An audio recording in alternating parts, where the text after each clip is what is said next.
PHNX wrong, and it finally happened.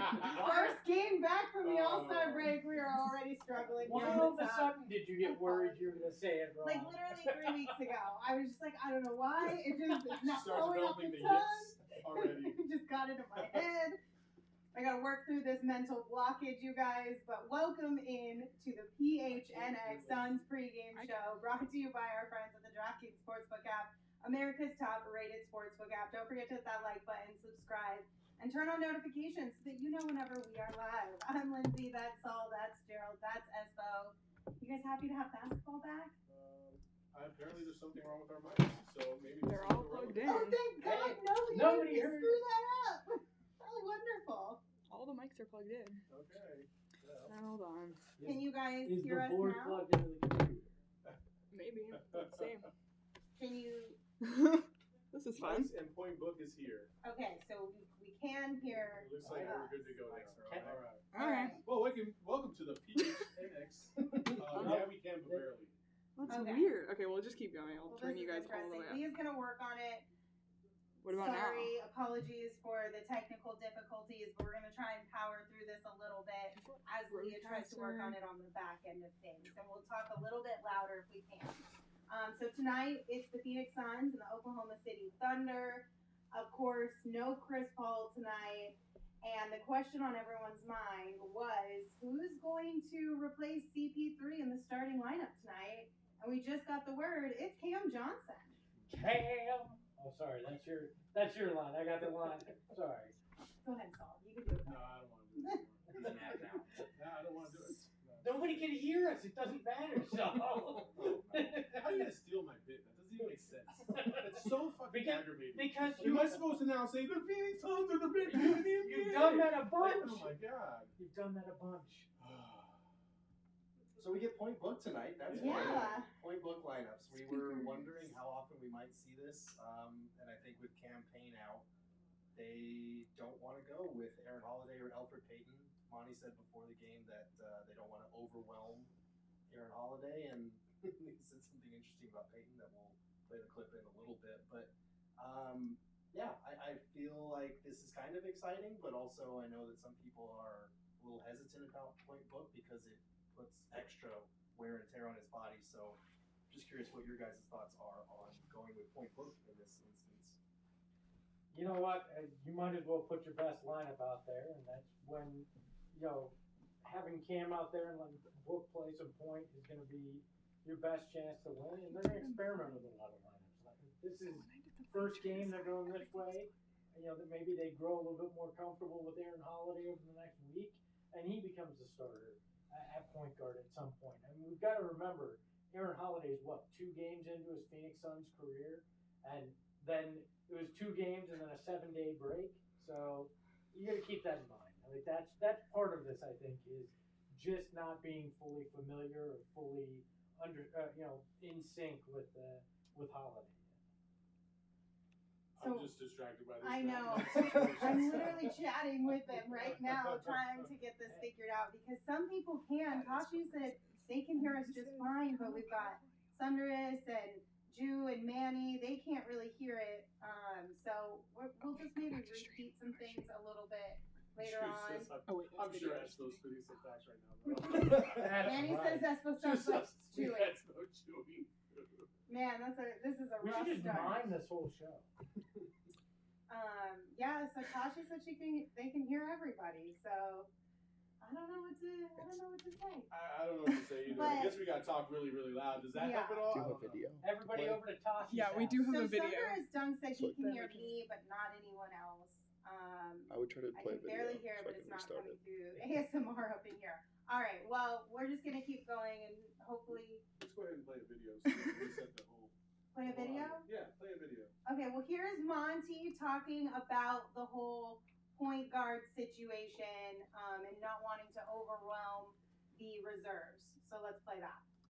I mean, we had games in the playoffs without Chris, so like we're used to it, but we've always talked about navigating uncertainty. This is not one of those situations, but it is a situation where we have to acclimate and adapt. You know, we'll have some different lineups out there at times. Certainly don't want to overwhelm Aaron. Elfrid is there, you know, maybe the first time we haven't had Cam and Chris. So that's a bit different, but we have different guys from an offensive standpoint that can initiate offense. Book will be a huge facilitator for us, and it's a bit of a blessing that we had that game before the All-Star break where he played a lot of point guard. So we try to not just figure it out as we go along. We want to be productive and successful as we go along and try to put guys in a situation where they can be good and not be out there thinking too much. What do you? All right. Are we back? Can Did you this guys work? hear us now? Are we back, y'all? Give us a little clue. Let It us know sounds in like the we're chat. back. It feels like we're back. Are we back? I was trying to do real ASMR there, so. Does this come with subtitles? LMAO. We have It's all good. It's all good. Hey! We had every Yay! producer in the Is- building. Is it all good, or is Josh just saying it's all good that we can't hear you? Okay. Oh, No. Tashi We says you back. sound great. All right. All So here we right. go. Don't Shout out insult to Shane. Shane. He's the one who Yes. actually Listen, just fixed it. So. We got to give Shane some flowers because Shane was the one Shane who fixed came it, you in guys. and fixed it for us. So Shane. thank you, Shane. Appreciate you. We had 12 All right. producers in here at one time. There were more producers than anybody else in the building in here. a Let's second start this one over. Fabio wants to get this thing started off on the right foot. Espo, ago. who's the best team in the Phoenix NBA? Suns are the best team in the NBA. Suck it, Roadcaster.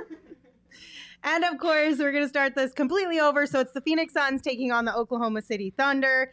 The question of the day was who is going to replace Chris Paul in the starting lineup? We got word from the Suns that they're going with Cam Johnson, which means we're going to see some point book.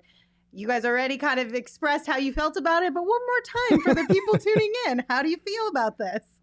I didn't say anything the first time around, so Saul was too it's pretty distracted. easy for me. I'm just gonna sit here and let these guys take it. Yeah, I mean, we had speculated about how much point book we would see during this time, and especially during these first few games if Campaign is unable to return. I think we're seeing that tonight just because Campaign is back. That was something that Monty noted, that this is kind of a first for them. In the past, when they've been missing Chris Paul, they've at least had Payne to fill in that starting guard role. He did a great job in the Western Conference Finals in that game 2 that everybody remembers. But this situation is a little bit different. They don't have him. Elfrid Payton has not been good, and Aaron Holiday is new, so they don't want to overwhelm him. So, you know, we have talked a lot in the past about how Booker has been kind of pigeonholed into that point guard position just by necessity. I feel like this is one of those situations where it's a by necessity type thing. Yeah, and look, you're playing OKC too, so if you're going to experiment and see what you can make work and make to start, this is a great time to experiment with point book, see if it makes sense to have your best 5 guys out there, which I don't think you can deny that having, you know, the twins out there with Book, DA, and Jay Crowder gives you probably your best 5 on the floor to start games, right? So to Saul said this off air, but you know, it makes the bench weaker for sure. Yeah. But I can understand why they're trying this out of the gates. And to Gerald's point, when Campaign comes back, there's a more natural, option to be your starting point guard, but there is an unfamiliarity with Aaron Holiday still.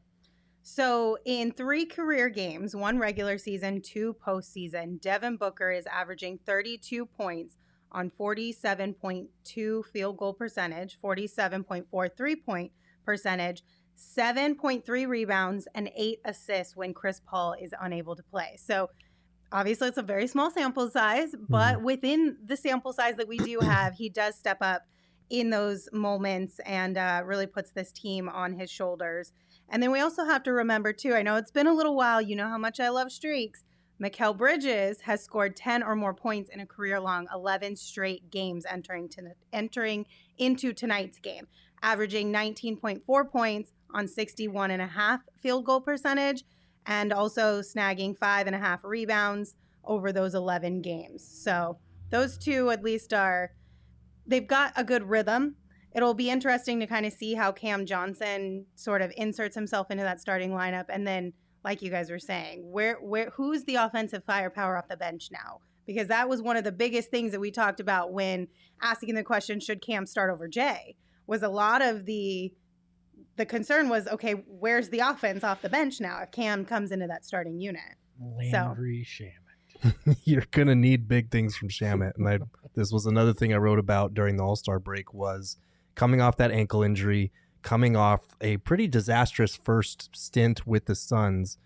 He's going to need to hope that the law of averages wins out over this Murphy's Law of a season he's had where everything that could go wrong has gone wrong. The Suns need him to be able to play well, especially with Payne also out, because you've got to do whatever you can to not commit to heavy Elfrid Payton minutes over these next 6 to 8 weeks. You just can't have him on the floor for long stretches the way that he's played.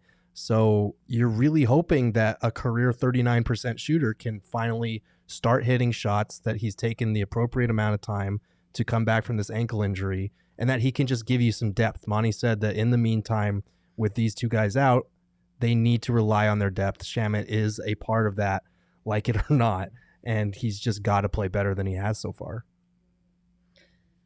We're so screwed. So it's not We're not bad. screwed. We're gonna figure it out. We're playing the Thunder. The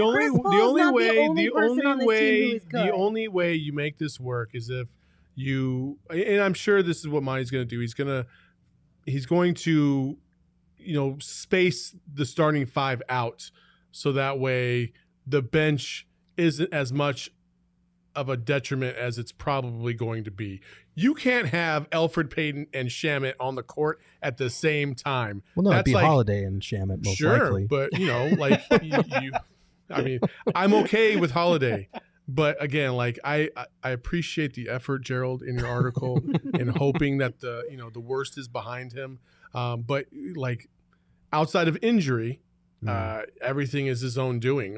How are you such a bad shooter for such a long stretch of time? It baffles me. It really baffles me. It's like Steph Curry from 2019, where you're like, damn, is this the outlier? And then I looked at his stats, and I'm like, I mean, it's kind of what he is. He's just okay. Well, career-wise, no. This season, yeah, for sure. So this season, he has just missed a lot of shots that he normally makes, and I think you've talked about it. We've all mentioned that it feels like a lot of the time he's just sped up and rushed, especially with setting his feet and launching some of these threes. He's not taking as many open threes or wide open threes as he has at any point in his career. So that's something that, we saw the Suns kind of struggle with this with Langston Galloway, getting a spot up shooter, good looks. They haven't done that as much as Landry Shamet probably needs, but he is just missing a lot of shots that he normally makes. He's shooting a much worse percentage on wide open threes. He's got to be better. We're not looking at a Shamet rebirth there, Long John Silver. We're looking at a hopeful regirth because this guy really wants Shamet to bounce back. Oh, no. See what I did there? Yeah, I see it. He's not sure he likes but it. he might not like it. All right. Well, we know Chris Paul is out. We know Cam Payne is out. But let's take a look at the official injury report here at we've got Oklahoma City. Lou Dort's out. Ty Jerome's out. Jeremiah Robinson Earl is out.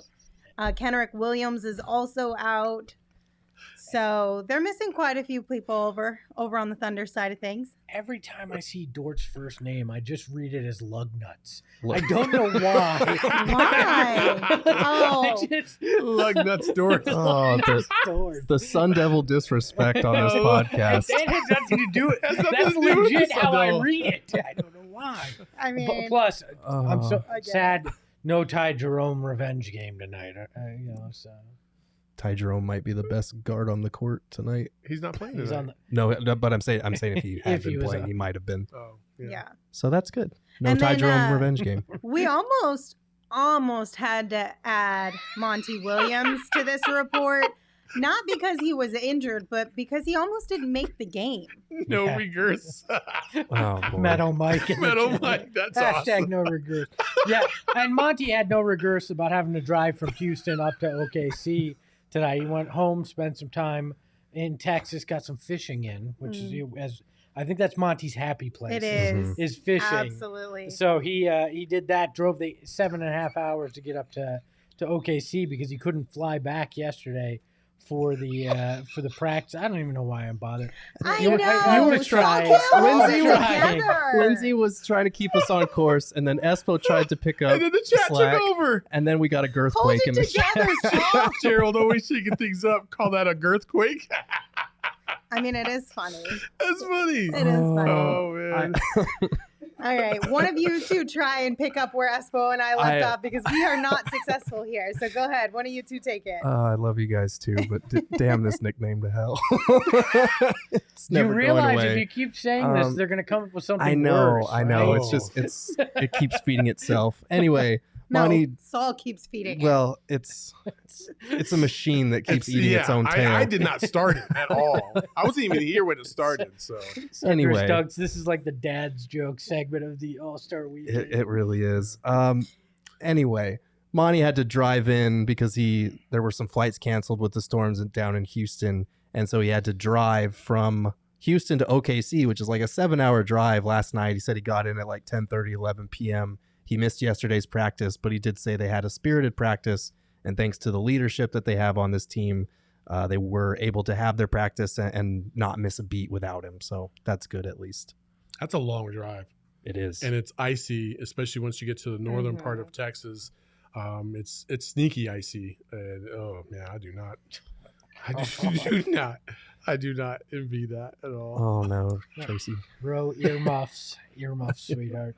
Now you got to go home and explain this. Wow. So what a girthquake Good luck. is. Good luck with that one. Speaking of Monty, here is a video that Saul happened to stumble upon today from his introductory press conference when he first joined the organization on what he had what he had thought about Devin Booker. In Devin, I see a guy who could be a household name here soon.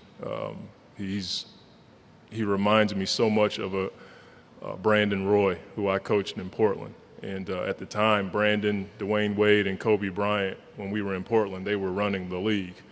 And I feel like Devin has a chance to be like that or eclipse that. I feel like he has the game that can not only put up points in the regular season, but he has a game that's fit for the playoffs.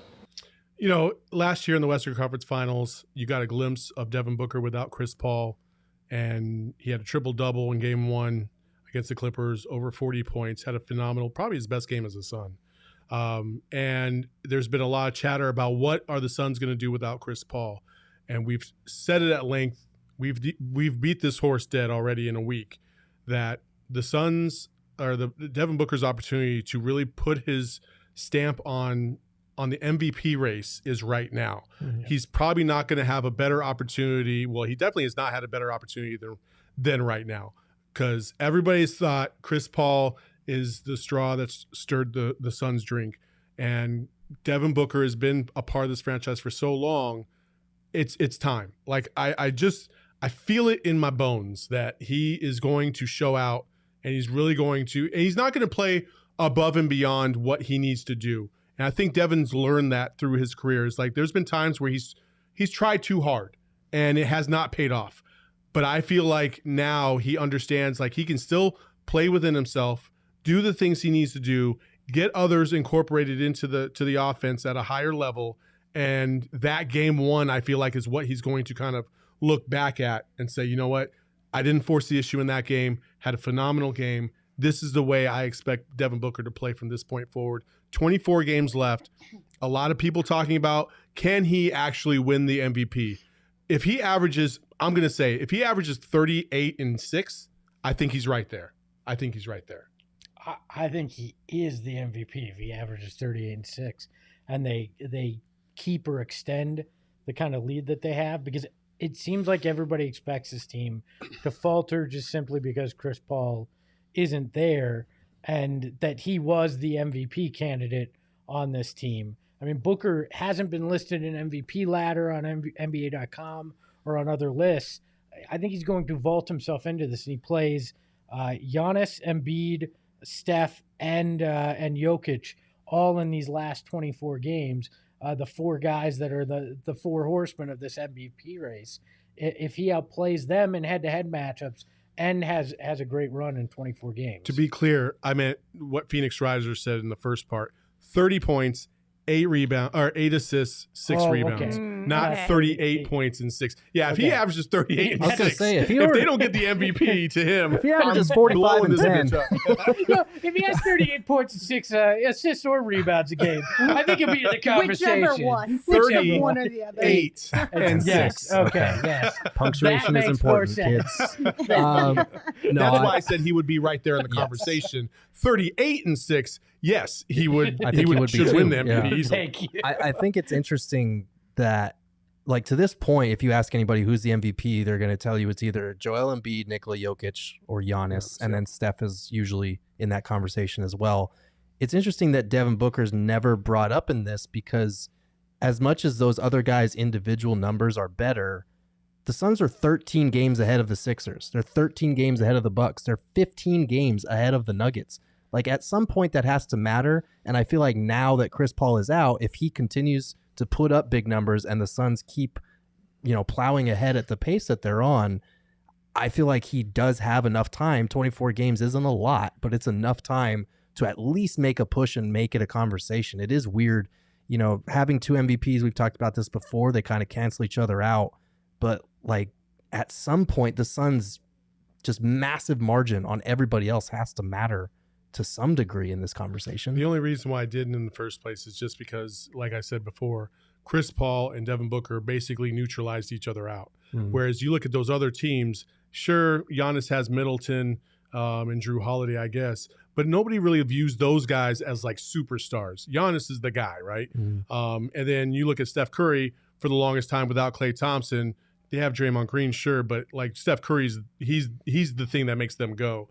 And same thing for Embiid. They're singular in their teams, whereas Devin Booker and CP3 are a tandem. So you can't really discern who is having more of an impact when you look at either one of those two. Now you can. Now it's clear if they keep winning, Devin Booker's the reason. Well, and if they win at this clip, the Jokic argument should go out the window, because then Devin's won with injuries, and that's I get Jokic is a singular talent. He's spectacular, but the big argument right now for him is, well, he's kept them afloat, right? That he's kept them in the playoff conversation. Well, if Devin Booker over the next 24 games keeps them as the number 1 seed, that should be enough to go, and puts up quality numbers. That should be enough to go, okay, that ends the Jokic argument. Chris, ain't nobody forgetting about Andrew Wiggins. Nobody cares about Andrew Wiggins. That's funny. All right, so Sunders Dunks brings up a good question. They said, the only question without Chris Paul in my mind is, can we be as clutch in close games in the last 5 minutes versus good teams especially? Yeah, I absolutely think, and I think the blueprint was right there in the last game when you didn't against the Rockets, where there was multiple contributors down the stretch, McHale included. And I think that's the template. Devin Booker is also at a point right now where he trusts his teammates. If they're open, he's going to give them the ball and trust for them to make a play. That's also a bigger difference than what you saw maybe 2-3 years ago before Chris Paul got here with Devin Booker. He didn't necessarily trust his teammates.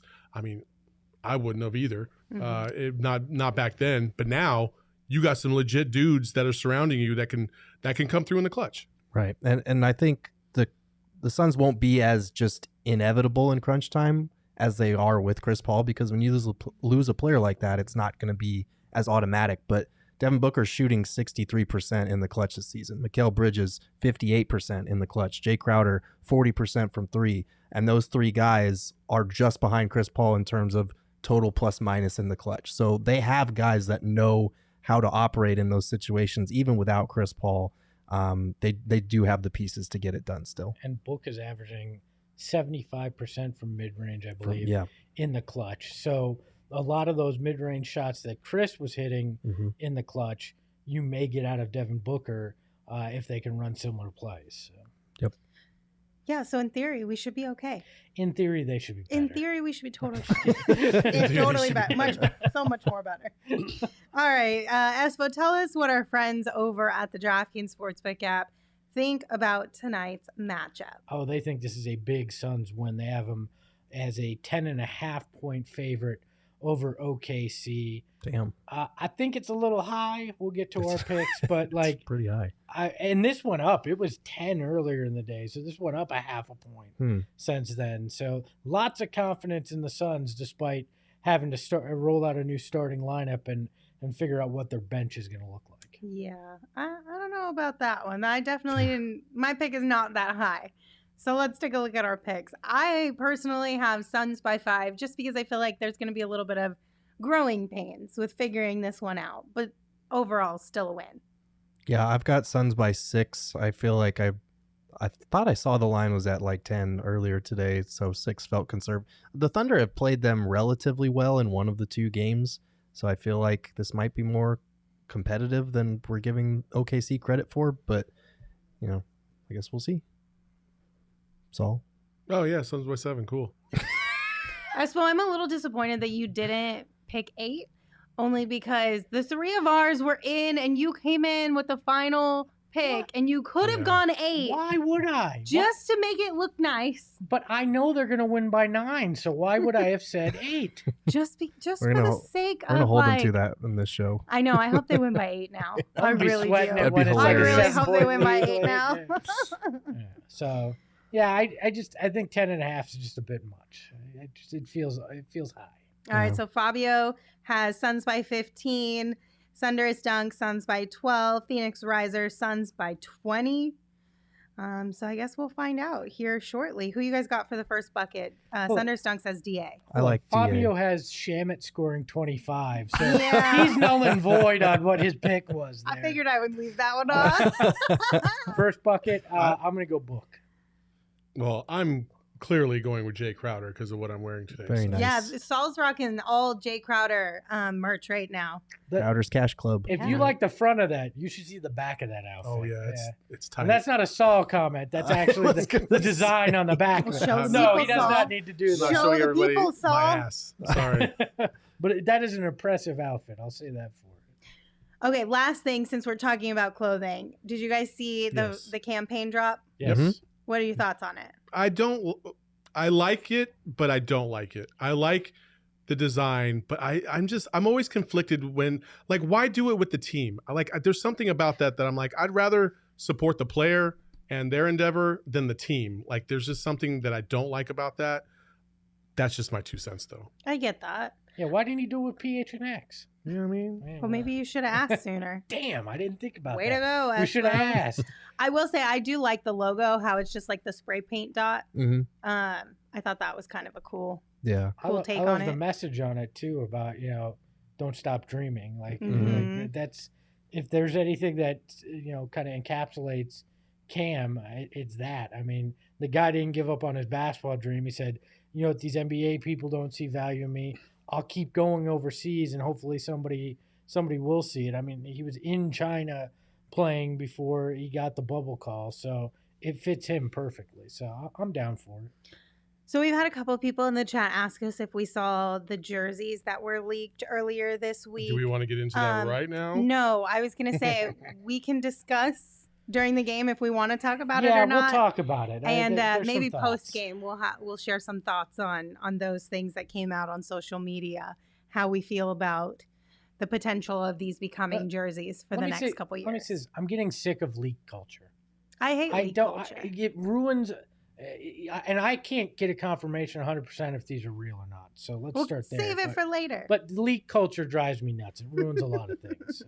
We'll talk about it later. Oh, let me give you my opinion right now. No, I didn't give you my opinion on the jerseys or anything. Just leak culture sucks. It does. All right. Well, the game is about to tip off. Thank you guys for tuning in and bearing with us through our technical difficulties. As always, we will be right back here after the game wraps up. So be sure to come hang. Until then, you can follow the show on Twitter at PHNX_Suns. And if you're a Go PHNX member, you can hang out with us in the Discord. Until the end of the game, see you later. Ahoy, hoy.